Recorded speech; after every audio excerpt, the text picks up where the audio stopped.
Mesdames et messieurs, frères et sœurs dans le Seigneur, voici, nous arrivons au terme de l'année 2024. Une année qui a commencé au 1er janvier 2024. Voici ce soir, nous sommes au dernier jour, donc au 31 décembre 2024. Et pour cela, un test nous est proposé pour essayer d'évoquer notre bilan. Est-ce que nous avons été avec le Seigneur?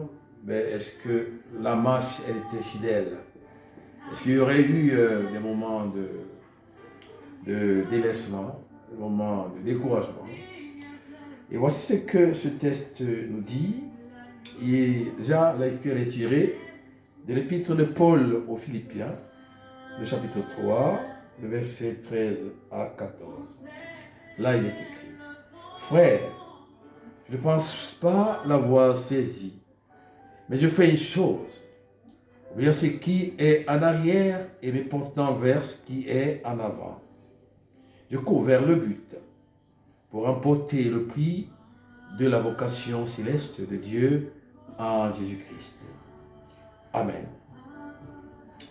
En cette fin d'année, nous avons l'occasion de faire le bilan de ce que Dieu a accompli pour nous en 2024 et de poser les bases de notre marche avec lui pour 2025. C'est un moment d'introspection, un moment d'action de grâce, mais aussi d'engagement pour une nouvelle étape. Oui, il faut se poser des questions. Il faut vraiment aller dans notre passé, retourner dans le passé pour aller voir qu'est-ce que j'ai fait qui aurait honoré le Seigneur, qu'est-ce que j'ai fait qui aurait déshonoré le Seigneur. Alors là, il est question du bilan de l'année 2024. Et pour évoquer ce bilan, je vais lire d'abord un texte qui est tiré de la première épître de Paul aux Thessaloniciens, le chapitre 5, le verset 18. Là, il est écrit: Rendez grâce en toutes choses, car c'est à votre égard la volonté de Dieu en Jésus-Christ. Alors, maintenant, parlons de notre bilan. Du 1er janvier 2024 au 31 décembre 2024, est-ce que j'ai été fidèle à Dieu? Est-ce que j'ai vraiment pratiqué sa parole dans ma vie? Elle était matérialisée. Je n'aurais pas manqué de respect à mon frère, je n'aurais pas déshonoré mon frère, je n'aurais pas été,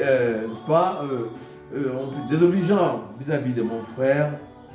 Est-ce que j'ai été correct vis-à-vis de ma soeur, dans ma famille, avec mes collègues, avec mes enfants, avec mon époux, avec mon épouse, avec mes amis? Est-ce que quelque part, je n'aurais pas été une pierre d'achoppement? Bon, c'est vrai, parfois il arrive que nous fassions toutes ces choses, et puis pendant que ces choses-là sont exécutées par nous, on est engagé aussi à prier, à vouloir que le Seigneur nous apporte son soutien, à vouloir que le Seigneur soit avec nous. Mais bon, à la fin, il arrive que on a prié matin, midi et soir régulièrement, et puis voilà, rien ne s'est réalisé dans notre vie. Rien ne s'est produit, et parce que rien ne s'est produit, on va commencer par dire: est-ce qu'il faut continuer à parler de Dieu? Il faut continuer à invoquer le Seigneur dans ma vie. Il faut continuer à toujours l'inviter dans ma vie. Et puis à un moment donné, on va dire: ma vie, elle n'a plus de sens, c'est pas la peine. C'est pas la peine de continuer à l'appeler. C'est pas la peine de continuer à invoquer le Seigneur, à implorer sa vie, sa présence dans ma vie. Et pourtant, ce qu'on oublie, c'est que nous, est-ce qu'on a été correct? La question c'est, est-ce que nous, on a donc été correct? On n'a pas reçu, mais est-ce qu'on a été correct avec le Seigneur? Est-ce qu'on a vraiment pratiqué sa parole dans notre vie? Est-ce que nous avons été portés par cette parole? Est-ce qu'elle a été matérialisée dans notre vie? Mais voilà autant de choses qu'il faut que nous invoquions avant, n'est-ce pas, d'aller imaginer, dire que ben voilà, le Seigneur n'a pas été avec moi. Donc voilà, ce soir, on va faire, n'est-ce pas, donc ce bilan. Je vais faire le bilan. Alors, est-ce que j'ai été correct? Je n'ai pas été correct avec le Seigneur. Alors, ce soir, et encore que à quelques heures, n'est-ce pas? À quelques heures, n'est-ce pas, de cette traversée, lorsqu'on va traverser pour aller dans la barque de 2025, alors je me reprends, moi. On se reprend. On se reprend, c'est-à-dire qu'en fait, je fais, donc en fait, j'engage, je déclenche un processus de repentance et de retour à mon Dieu. N'est-ce pas? Je viens reconnaître qu'effectivement, je n'ai pas été correct avec le Seigneur. Mais ce qui est vrai, c'est que le Seigneur, il est tellement amour. Ça fait quand on revient, il est disponible. Il est prêt à nous reprendre dans ses bras. Il est prêt n'est-ce pas, à renouveler son amour à notre égard, parce qu'il nous aime, Alors, maintenant que je reconnais que je n'ai même pas été correct avec Dieu, maintenant que je reconnais que j'étais désobéissant avec le Seigneur, j'ai déshonoré le Seigneur, et quand on revient, c'est la joie. Alors, ce moment de bilan voudrait que chacun essaye de faire ce retour, reconnaître que effectivement, n'est-ce pas, le Seigneur est disponible à me venir en aide. Il est disponible à me sortir de quelque situation que ce soit. Depuis janvier 2024 à aujourd'hui, le décembre 2024, je suis là, je suis vivant. Nous sommes en santé et nous avons été souffrants quelque part, mais le Seigneur était là avec nous. Nous avons été, n'est-ce pas, il y a eu des vies de notre vie, mais le Seigneur ne nous a pas abandonnés. Il a fait quelque chose afin que nous sachions qu'il ne nous abandonne jamais. Afin que nous sachions qu'il est toujours là pour nous apporter ce dont nous avons besoin. Mais nous avons, n'est-ce pas, vis-à-vis du Seigneur, des engagements. Nous avons des engagements à prendre. Nous avons, n'est-ce pas, à rentrer cette notion dans notre vie. Et que nous sachions que c'est seulement quand nous sommes restés à sa suite que le Seigneur est aussi celui qui peut nous apporter ce dont nous avons besoin. Alors prenons un moment pour recenser les bienfaits de Dieu. Qu'est-ce qu'il a fait dans ma vie? Il m'a apporté la santé. Il a apporté la santé dans ma vie, dans ma famille. Il m'a protégé. Il a été là pour moi. Il m'a entouré des succès, non seulement succès dans ma vie professionnelle pour ceux qui vont travailler et pour, n'est-ce pas, les enfants qui vont à l'école et aussi, n'est-ce pas, pour mon engagement à l'église. Il y a eu des succès aussi spirituels. Voilà. Même dans les épreuves, nous avons vu la main de Dieu agir. Quand tout allait mal dans ma vie, quand je me sentais mal, n'est-ce pas, le Seigneur s'est manifesté. Il m'a montré que lui, il est toujours présent dans ma vie pour me relever et il nous a fortifiés. Alors nous devons, n'est-ce pas, face à tout cela, faire un examen. Examiner nos échecs et aussi nos défis. Alors, la question c'est, quel domaine avons-nous négligé? Quel domaine avons-nous négligé? Oui, est-ce que nous sommes engagés à toujours invoquer le Seigneur? Est-ce que nous sommes engagés dans la prière? Est-ce que nous sommes engagés au moins à lire la parole de Dieu? Est-ce que nous sommes engagés à faire du bien autour de nous, à offrir l'amour, à offrir la paix, à rassembler, à unir? Est-ce que nous sommes engagés, oui, à prôner la justice, à défendre les causes justes? Et si cela s'est fait, ce qui est certain, c'est que le Seigneur n'est pas injuste. Il sait, n'est-ce pas, reconnaître ses enfants, celles et ceux qui sont engagés à lui offrir, c'est-à-dire à être, n'est-ce pas, constamment des défenseurs des causes justes. Alors, cela nous oblige à, n'est-ce pas, à revenir à notre Dieu, et à revenir à notre Dieu et à savoir lui dire merci Seigneur. Merci parce qu'en fait, est-ce que j'ai fait tout cela parce que j'aurais un quelconque mérite? Je n'ai aucun mérite. Je n'ai aucun pouvoir. Je n'ai aucune autorité. Je n'en possède pas. Mais si j'ai pu apporter, offrir la justice, si j'ai pu rassembler, j'ai pu offrir l'amour et la paix, c'est seulement parce que l'Esprit de Dieu était dans moi. Voilà pourquoi le psalmiste dans le psaume 103e, il dit: bénis l'Éternel, mon âme, et n'oublie aucun de ses bienfaits. Dans ce moment, ce soir, d'un, on fait un bilan, de deux, on reconnaît la présence de Dieu dans notre vie, on bénit le Seigneur et on n'oublie aucun des bienfaits, n'est-ce pas, que le Seigneur a manifesté dans notre vie, nous a offert. À aucun moment, nous devons d'aller constamment lui dire: Seigneur, merci. Merci pour ce que tu as fait. Et voilà, on va donc traverser. On a compris que ma marche, quelque part, d'une part, elle n'était pas correcte. Et je l'ai reconnu. Et là, je reviens à Dieu pour dire: Seigneur, tu me pardonnes.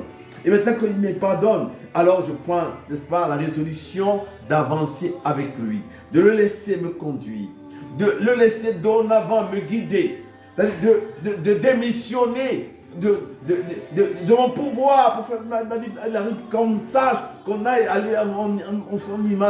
d'aller imaginer que le Seigneur, que je suis moi-même, n'est-ce pas, le pourvoyeur de mon pouvoir. Je suis moi-même celui qui, n'est-ce pas, qui aurait un quelconque pouvoir ou une quelconque autorité dans ma vie. Donc là, après je reconnais que j'ai le pouvoir, je m'en ai pas.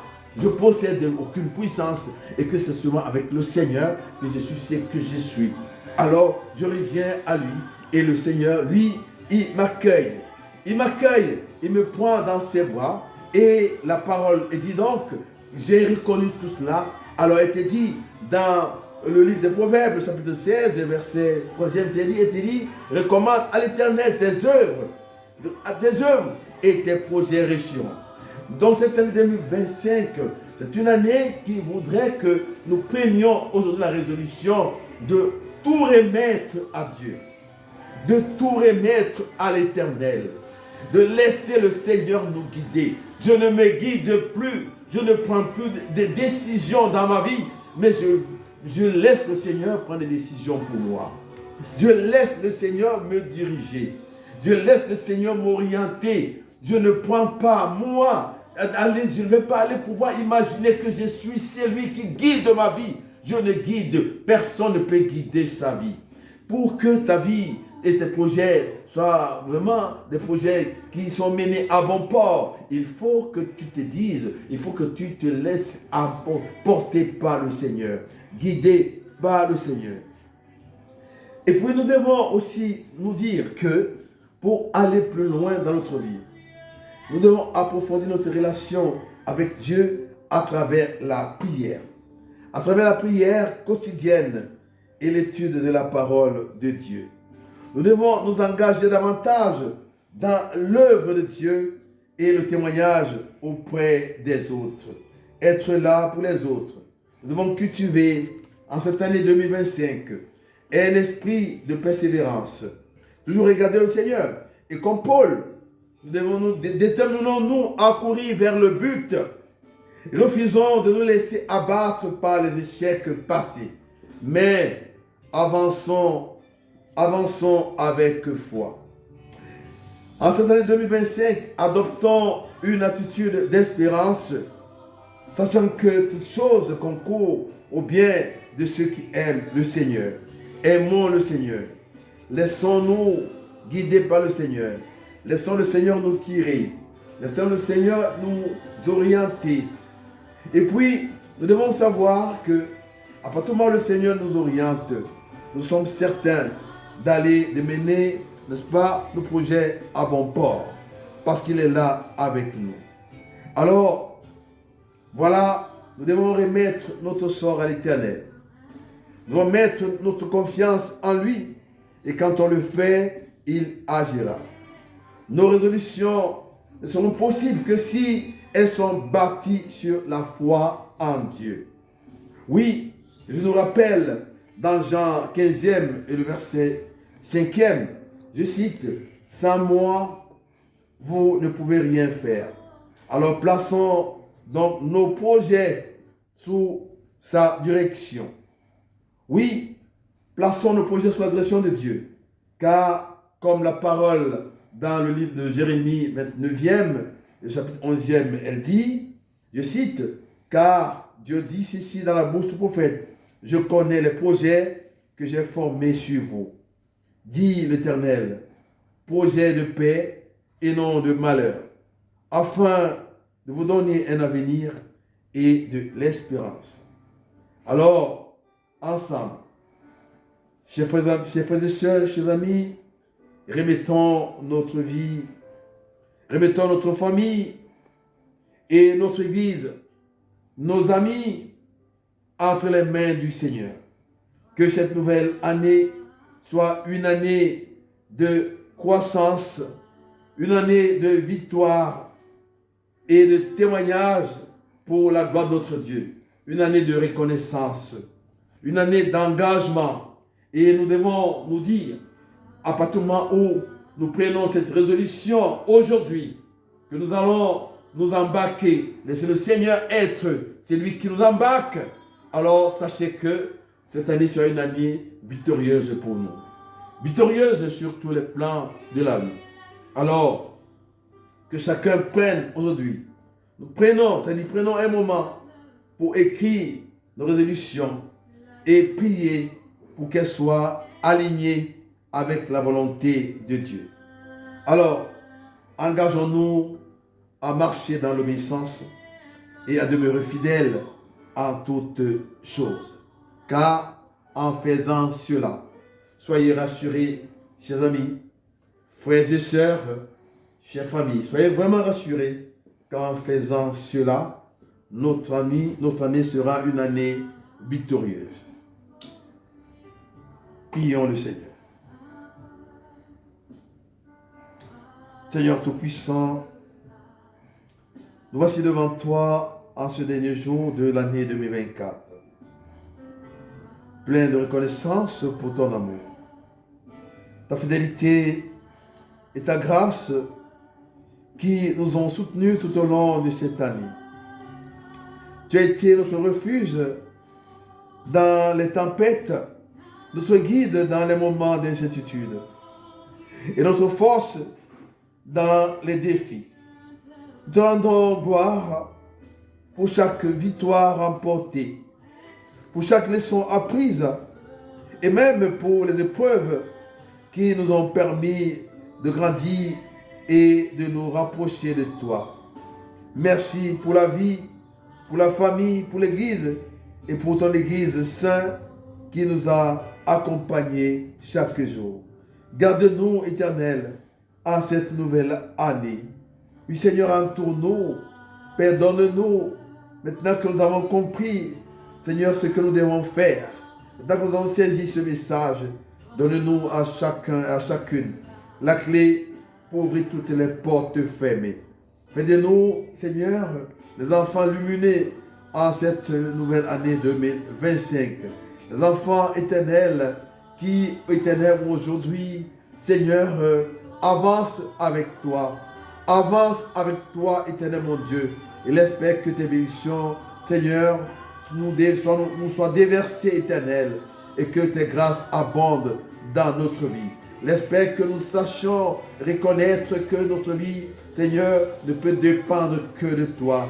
Gardez-nous en santé. Gardez-nous en santé du premier jour de l'année 2025 jusqu'au dernier jour de l'année de décembre 2025, au dernier jour éternel. Et fait que, Seigneur, chacun et chacune comprennent que c'est seulement avec toi que tout cela peut être possible. Nous avons prié, éternel, au nom de Jésus-Christ. Bonne année 2025 à toutes et à tous. Amen.